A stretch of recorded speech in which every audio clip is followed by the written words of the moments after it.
In this video, I'm going to show you how to add text on your TikTok videos. So this is very easy to do and I'm going to show you how to do it right now. So let's say you have a new TikTok, a video you want to choose, or you just made one. So I'm going to upload one. This will work both on Android and iOS. So yeah, it all works if you have the app. So you can go and upload one. So I just select a random video. So let's select this one, then hit next. And as you can see here, you can crop it if you want to, but I just leave it like this. Then you hit next. Now it's going to upload.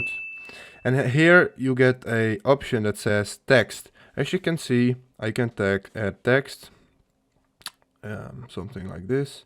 And this is how you can add text. You can also add a background, like or a different font, the color. Look, here you get a different style. And this is also a different style, so it's very cool. So you can do all these different kind of things. This is basically how you can add text on the TikTok app on your TikTok videos. If this video helped you out to add text, please leave a like, please subscribe, and see you next time. Bye.